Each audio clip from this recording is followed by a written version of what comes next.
we generated around 560 plus million impressions organically. Those creating property cards for the first time for people owning houses in the rural areas. We have a patent on a bits technology, but we were really guided by what we wanted it to be. In terms of the content consumption pattern has changed. Very competitive, very crowded. The objective is basically to democratize cancer care. I see a very bright future for retail industry. Technology now allows us to scale up. We also want to help patients become more compliant. If I look at the custom solutions market, it's almost about $1,500 billion. Your customers will not continue to be with you if you don't change it. We had adopted digitalization much earlier. Within a very short span of time, we are the number one operator in the whole of South India. If you are reaching out to a lakh people today, you would be reaching out to an entire globe tomorrow. We got those two brands and then immediately got into a few of the LFRs and there was no looking back.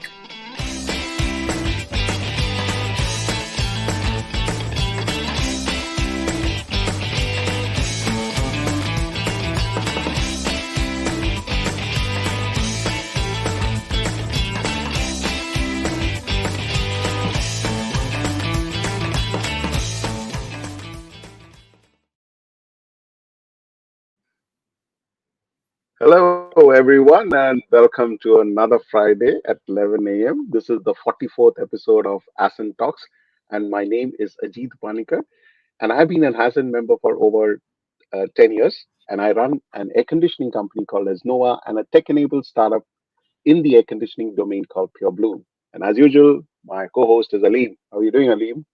Fantastic. Good morning, everyone. My name is Ali Merchant. I run an advertising and marketing company called Synapse.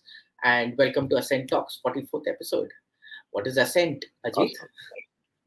Yeah. So if you still have people who haven't seen ASCENT or who don't know ASCENT after the 44th episode, then here it is. ASCENT is a not-for-profit organization that helps entrepreneurs grow their business.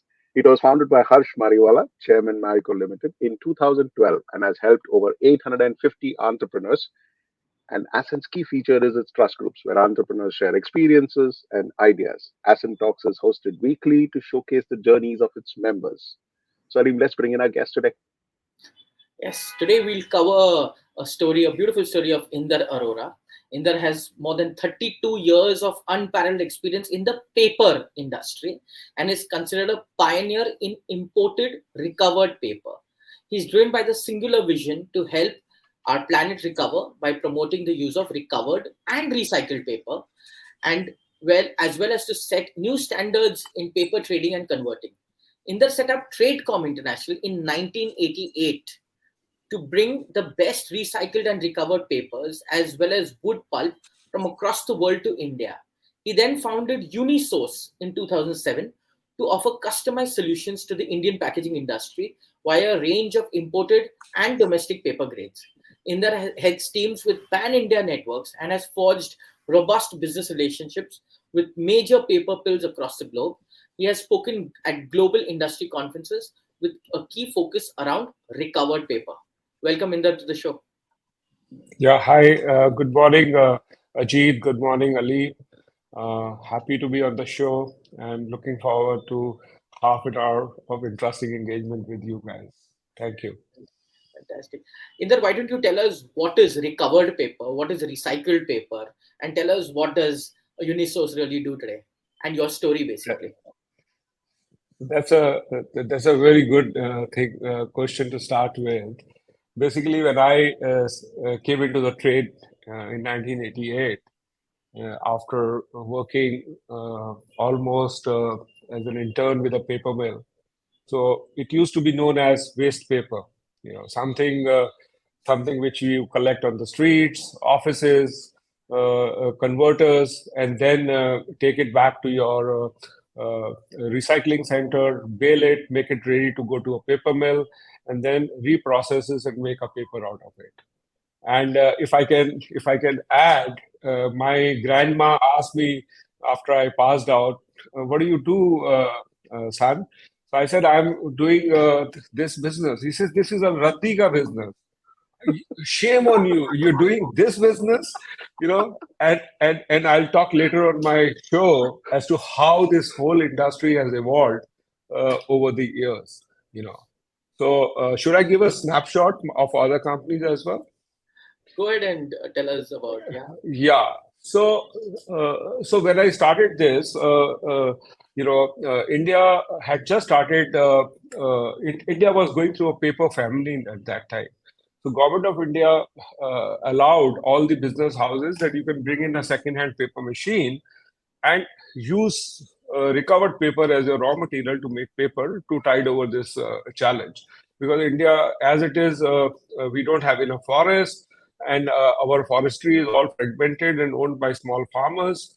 So there was not enough wood available to the extent to make paper. So there had to be an alternate raw material, and this recovered paper was emerging as a new raw material for the paper industry. So and when I did an internship for a paper mill who had just started out, so obviously I got an opportunity to learn earlier as to how the paper is collected, where does it come from, and all those learnings. And I told my dad I'm moving to Bombay. It was a small town. He was there, and he says, "What are you going to do?" I said, "Let me go there and I'll start something." And then I started this Tradecom International, made it to a private limited in 1995. And then I said, well, and then, we were one of the few 3-4 guys in the industry who were almost selling to everyone in the industry. There were new machines, there were new paper mills coming up every day. And as my nature was that either I could have been satisfied there, and since those were the initial days, there was not much competition. We were making good money. So I said, no, nothing doing. I'm going to get into something else. So I added a vertical wherein India, like I said, a wood-starved country, so would bring in a ready-made pulp from North America and Scandinavia, where they have huge, humongous forests, and they pulp that wood and make ready-made pulp, which is used as a raw material by the paper mills. So the paper mills would use that to make a paper. Either they will add it or mix it with some other raw material as a furnish, or they would use 100%. But mostly it is, let's say, mills in northern India who have a lot of agri waste, which is called non-wood fiber. So they add that pulp, which is a long fiber coming from up north, to the raw material to make a proper paper and give it a strength and so on and so forth. So when I added to this, we also, later talking about Tradecom later during the subsequent years, so we saw an opportunity in the hygiene industry. So a lot of hygiene industry, earlier it used to be only P&G or Unicharm of the world who were selling hygiene products in India, but government incentivized, government started distributing free of cost hygiene products to the people. So a lot of industries came up in India who started making all these sanitary pads and so on and so forth, different products. So the product used there is to make that is the fluff pulp. So we started getting in, we tied up with a mill in Europe.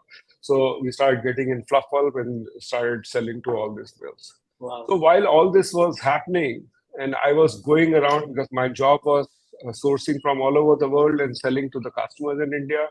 So I would travel all the countries, almost, always on my foot, So I saw how the large paper mills in America and Europe are catering to small and medium customers in city centers, because the mills typically, because of environmental reasons, because of the raw material availability, they are located in deep forest and remotely away from the main cities.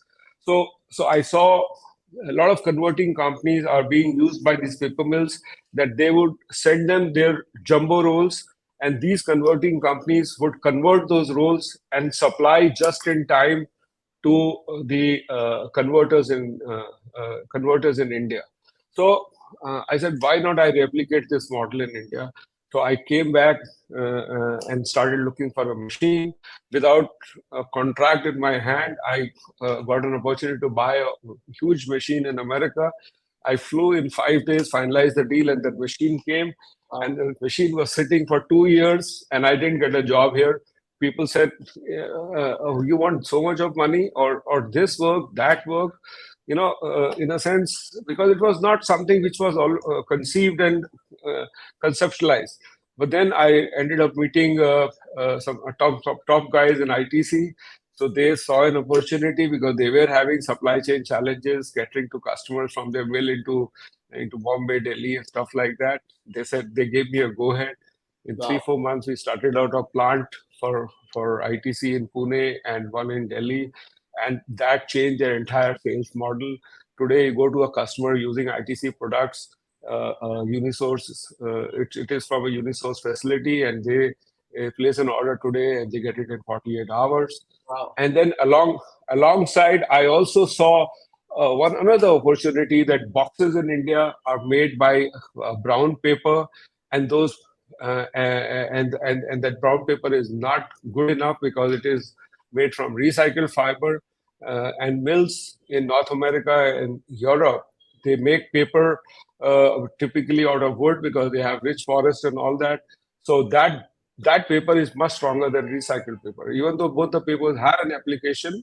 So I said, let me set up 2 plants in India and get these jumbo rolls into India and customize and cater to all the converters like I'm doing it for ITC. In fact, I did this part first, getting in jumbo rolls, and seeing this ITC got sort of an insight as to that we can do this job. So we started bringing in that. Today we have another 2 units, one in Pune and one in Sonipat, Haryana, wherein we bring in jumbo rolls and supply to all the top converters of the country who are making boxes, who have replaced wood and making boxes out of this strong paper, which is made from virgin fiber for export of auto parts, or maybe if I know if Jeep would be seeing a paper where a Daikin AC would be covered, that paper is made from a very strong paper. Otherwise, it would not hold your unit, refrigeration unit, and so on and so forth. So like that, over the years, like Exide 95. Inder, for somebody who is listening to you, he will suddenly realize, यार ये बंदा अपना father को बोला था छोटे शहर में कि मैं बंबई जा रहा हूँ रद्दी का बिजनेस करने के लिए, and today when he is listening to you, saying, dude, our man's really gone a long way, man. And it's very inspiring, from where it started and to what you built is truly magnificent. But here comes also a question. You've gone into the recycled space at a very early stage. Tell us, how big is the space? What are the opportunities that the country or the world is actually throwing up for people who are in the space or people who aspire to get into the space? So I'd like to give you a little bit of brief of globally how big the pulp and paper industry is, and bring it down, zero it down to India. So globally, pulp and paper industry produces 400 million tons of paper. And if I give you an immediate correlation, India produces only 20 million tons of paper today, close to 20 million tons of paper, against 400 million. And India is the fifth largest country in terms of pulp and paper production, not consumption, production. The largest being China, which is over 100 million. Then comes US, which is little less than that, and then comes Germany, and then comes Japan, and then comes India. So I'm just trying to mention here how Indian industry is poised to grow, considering that our population is as large as China. This is one part how our industry will grow over the years, next 30 to 40 years, or maybe whatever timeline. You never know. Things are changing very fast now. Now, on the consumption side, I told you about the production side. On the consumption side, India's per capita consumption of paper today is 14 to 15 kgs per person, whereas America is about 350. and global average is about 57 to 60 kgs per person. So if I have to correlate this with 1.4 million, billion population, and 1 kg of per capita consumption of paper increasing, so you can say that this country would need 1 million tons of additional capacity. So that capacity, India doesn't have enough forest. Plantation is all by the small farmers, and major raw material today in India is 70% is waste, recovered paper.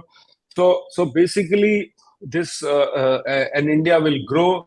Our new education policy, our government's initiative on a ban on single-use plastic, and our growing population, our rising consumer demand, all these things will take India at much faster pace in terms of paper consumption. Maybe our industry will not be able to catch up. So eventually, down the line, India will become a net importer, as what I am seeing. Indian industry is doing enough, but then the pace, the growth of paper consumption is Indian industry will have to rely on the import of paper, which might come from Europe, US, or China, who are the large producers of paper. So this is about paper production and paper consumption. So let me give you a little bit perspective about recovered paper. So India, like I said, 70% of the raw material of the paper mills, the 20 million ton production, consume recovered paper as their main raw material. And only 22% is made from the wood. And these mills, they have very strong farm forestry initiative. They supply clones to the farmers. They help them to, sow trees, and they cut those trees and take it there for paper making. And then there is a certain percentage, about 8 to 10% paper being made from agro waste, which is a non-wood fiber. And India today, with 20 million ton of overall production, or 13-14 million tons made from recovered paper, is the largest importer of recovered paper in the world. China used to be, until they banned import of waste paper in 2020. Oh, okay. For reasons that it is contaminated and so on and so forth. So obviously now what is happening is China has put up their mills outside China, and in Vietnam, Cambodia, there are mills in India. They are importing all this recovered paper, and they're making pulp out of it and sending it to China, and also that pulp is being used to make paper. So this industry, as far as the Indian perspective is concerned, is at a very nascent stage. I have been in the industry, like I said, for 35 years. So when I started, China was at this level when I started my career. So today, China is number one, over 100 million tons. So I see down the line, 30, 40, 50 years, this industry opens a lot of opportunity. In fact, I'm seeing different things happening in the industry, like entire global publishing is being done in India today. It's like a publishing hub, Got it. And I mean, I can really carry on. Carry on. Yeah, I know. That seems correct. Yeah. because that 30 minutes just seems to be very short for your subject. Yeah. And then I have one question for you. Okay, what I understand is that you have a very good relationship with ITC. Almost 50% of your business, and 2 of your plants are running. One in Pune and one in Sonipet, only for ITC. Now, as an entrepreneur, okay, how do you manage this relationship, and how risky is it when everything is skewed? A lot of it is skewed on one customer. I mean, I've made that mistake. A lot of us have made that mistake where everything is dependent on one customer. How do you manage that? Is there a learning that we have? I can only, if I have to answer you in one word, I haven't seen a corporate in my lifetime, globally or anywhere, with ethos and practices what ITC adopts. You don't have to feel insecure about anything when you deal with ITC. Today, I do this contract sheeting for them. I sell paper to them. I buy paper from them. And And I export. I'm trying to export now in my new company, which I formed in Hong Kong, their paper globally. I have never felt insecure. In fact, they have been so nice. They have been so fair into all their dealings. In fact, and they work so closely with their partners. I can only say that this is the company, if anybody would aspire to work for, is ITC. Is ITC. Truly And amazing. I have. That's absolutely great. Very few people actually kind of endorse their principles so well, where the dependency is high. But in that, here also comes a question. You're employing over kind of 250 odd people, of which close to about 100 of them are white collar employees. Tell us, as an entrepreneur, how do you attract talent and how do you retain talent? What are the things that you've deployed that actually help you with these two things? Yeah, That's the most difficult part of my business. I have never felt a shortage of money. There are challenges. You need to collateralize all your borrowings and so on and so forth working in India. But hiring talent is also not difficult, but hiring and retaining talent is very, very difficult. We have tried our best. We have done so many initiatives to change the culture of our company. How to, basically the problem is when you are transitioning from small to medium and medium to a large corporate, that transition itself, whatever you may do as an individual, first you have to change yourself. My company is run by me and my daughter. She's with me in business for 7, 8, 10 years. In fact, I would not have grown so much if my daughter was not around. She helps me to grow because she's the softer side of my whole business. So it's very, very difficult. It's how things go wrong, why things go wrong. You're not able to analyze. All you do is you keep making an effort as to how to retain good people around you. Fabulous. But my efforts will never die. I'll continue and I'll see that I have best of professionals working. Like I mentioned, I keep mentioning, I want to make this company like an employee-owned company because I don't have a huge succession. We are okay to be a shareholder in the organization and eventually the organization be run by the professionals. That is what is my aspiration. And then I'm glad you brought up succession because that was going to be my next question. So I know that, like you correctly mentioned right now, that your daughter is now in the business. How are you doing succession planning? Can you share with our listeners and viewers that how are you planning this entire succession? Because it's a big challenge for a lot of people. See, like I said, my wife, even though she's well qualified, she's an ex-banker. She doesn't have an interest in my business. She did help me in initial years.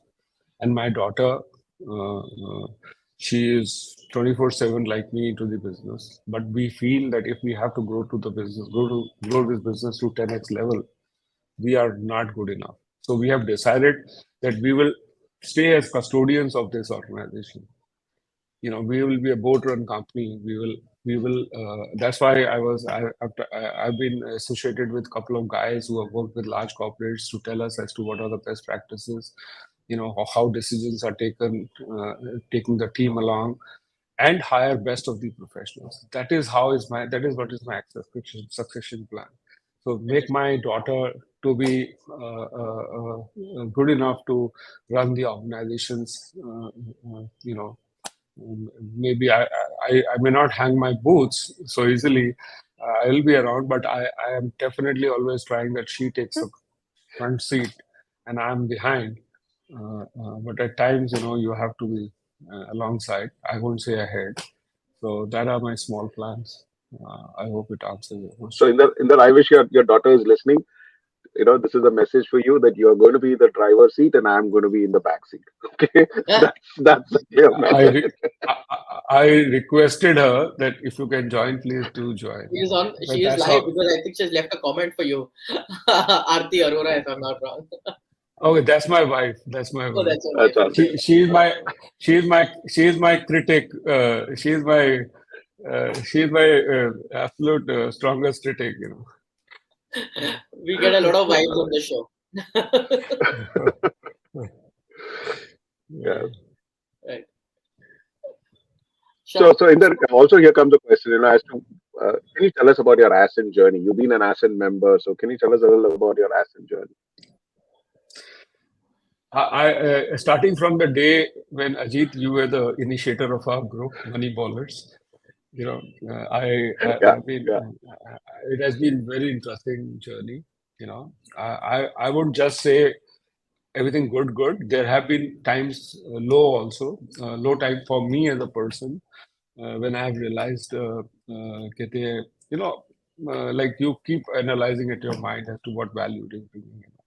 But let me tell you, I hang on, and I have missed very few least amount of meetings, our monthly meetings. Wow. And what drives me is when I listen to this first time generation entrepreneurs, second generation entrepreneurs, and there are 2-3 people who are near around my age also. You know, I get a very different perspective as to how my business evolved and how these guys are shaping up. You know, what I would have done at that age at my time, or what I need to do now, or come and share with me my daughter that you see this is how people are running their business, and you look at it, think about it. And last but not the least, I don't stay quiet when it comes to telling the people, hey, what are you talking? This is how it should be. I'm like, I'm of the age of your dad, you know, so I don't hesitate. I don't hesitate being vocal about it. So basically sharing my experiences with them, this is how it takes to run a business, you know. It's not going to be so easy. So I keep doing my bit to keep me engaged in terms of receiving and giving back to the members. Fabulous, Inder, and I'm glad you brought that up because a lot of ASCENT members and non-ASCENT members need to know that ASCENT is not a Gyan-giving platform, it's an experience-sharing platform, and we need to constantly keep telling people that share your experiences, don't give Gyan. I think that's what makes the entire environment very comfortable, and you know, Ajit has taught me that multiple times whenever I've co-initiated groups with him. Also. No, we follow the constitution very, very strictly, all of us, you know, and we are very good to tell each other that, hey, this is not allowed. This is not allowed. Nice. Inder, tell us about your personal life. Aarti is live, and tell us about your wife, your daughter, your personal life. Tell us anything besides paper. So I can't lie anything. You know, but you don't have to get so Inder, I have one thing. You don't have to get so truthful that this video becomes controversial and you have to go home tonight. So just tell us the right thing, okay? So I'm I don't know if when I got engaged, I told my wife. She asked me like, so many things and all. So I told her, you don't mind it.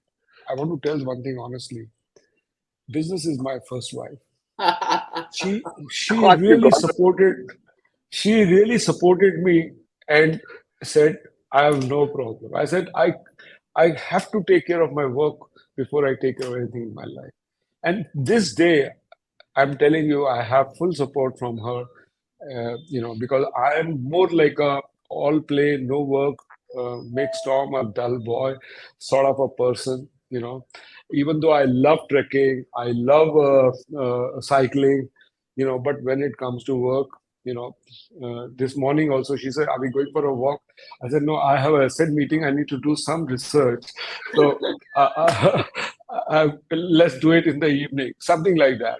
And last but not the least, both of us are blessed with a daughter. She's so nice. She's so obedient. She's so well bred. Because if I could go to IIMs and IITs or any big B schools in America, and my wife, she's from Delhi and she's done her from Jesus Mary graduation and then Delhi University, a postgrad and all those things. So, but we made sure that we give best to our daughters. We sent her to US, to Michigan State, to supply chain. And now, let me tell you, she really takes care of both of us. She takes care of the business. She's so loving. Yeah, and she's married also 3, 4, 5 years back. She's got a very good in-law. So in a sense, it's life fulfilled. If I have to answer for all of us, if my wife is listening, I'm sure she'll endorse this. It's life fulfilled, amazing. and she's done every bit to take care of the daughter while I was busy at work. One thing's for It's sure, amazing, Ajit. isn't it? Yeah. Ajit, one thing's for sure. If you just on your engagement, if you tell your fiance, I need to tell you something, and then you build it up, and then you say my first love is business, I think she'll accept it because it's the safest thing to say. Yeah, I know. But in that, it's amazing. We're just down to our 30 minutes, but it's really fantastic how you're a first generation entrepreneur told your father कि रद्दी का business करेगा, and you build this fabulous business, and you're an extremely wonderful person. You're a very proud father. I mean, that kind of showcase, the way you were talking about your family. It's amazing. It's fantastic listening to you in that, and it's been a pleasure having you on the show today with us. Thank you so much. Thank you. It was loving to talk to you guys. Thank you so much. Fun. Yeah. Thank you. Thank you so much. And look forward to meeting personally. Thank you. That's right. Wow, that was amazing, man. Too good. But yeah, so we're down to our 44th episode. And guys, if you like these shows and if you like these stories that we bring around, and if they do inspire you, share it with the other people. And if you're truly growth ready, and get to ascentfoundation.in and put in an application. And the Ascent team will get in touch with you. And if you are truly growth ready, we'll be happy to have you as part of our cohort. So that's for today, this Friday. And we're going to see you next Friday at 11 a.m. again with another interesting entrepreneurial story. Thank you very much, guys. Have a wonderful weekend. And see you next week. See you soon. Bye. Yep. Bye.